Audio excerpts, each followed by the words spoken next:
Tron Ares was directed by, and there are going to be some names that I might butcher here, so I do apologise, but it was directed by Joachim Rüning, and the screenplay was written by Jesse Rigoto, who wrote the story with David DiGilio, and of course the character was created by Steven Lisberger and Bonnie McBird, who have the easiest names of that list.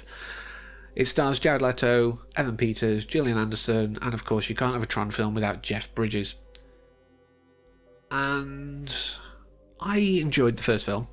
It's, I think, a year older than me. It was 82, if I remember rightly, when it was made, so it was part of my childhood. It's something I grew up enjoying, and I know people at the time didn't really appreciate it, and it sort of got its renaissance a bit later on. Same with Tron Legacy. A lot of people were like, why are you doing this whole idea of going back to the well many years later? Little did we know back then just how bad it could get, but it sort of gained a bit of appreciation after the fact. And you know, Michael Sheen and Daft Punk really helped, I think, gain some appreciation, let's be honest with that.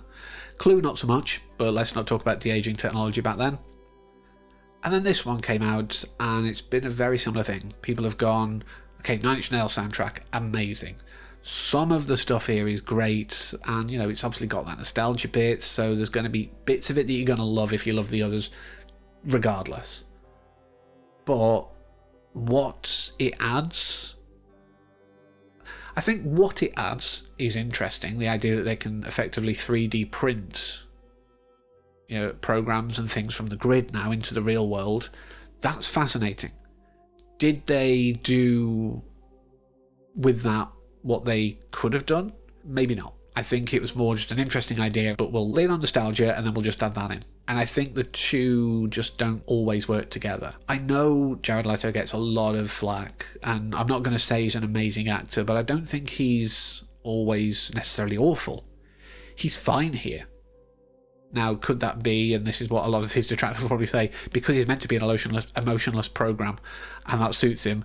I don't think so. I think he's doing okay with the material. You can't just blame an actor. There's a lot of moving parts here. At the end of the day, if Jared Leto was so bad, no director would want him to lead the films. That's my counterpoint to that. But I think there's a lot of potential here that just goes wasted. The new stuff, like I say, could have been more interesting. One thing that I always love about Tron is the philosophical undercurrent, which has generally become Jeff Bridges' main input. Like in Legacy and in this, he is the philosophical core.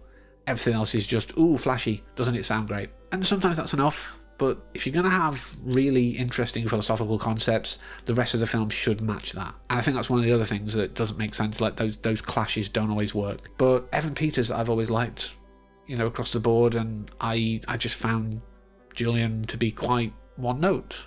He's a pretty flat antagonist in this. Gillian Anderson getting killed off in such an awful way, I didn't appreciate that. And the waste of Cameron Monaghan. I mean, I know a lot of people didn't appreciate the whole Gotham and the Joker of it all, but that's not his fault again.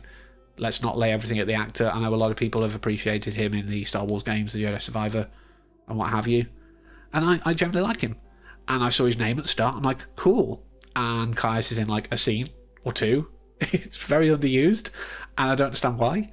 Maybe this was being made at the same time as he was doing some of the Jedi stuff. I don't know. Maybe it's availability, but it just felt wasteful. There's a lot here that I want to love more than I do. Will it get its renaissance just like the other two? I struggle to see it, but I think if they'd have done a few things differently, this could have been better.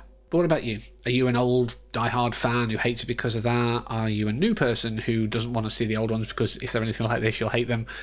Let me know in the comments below. But until next time, as always, thank you for watching and take care.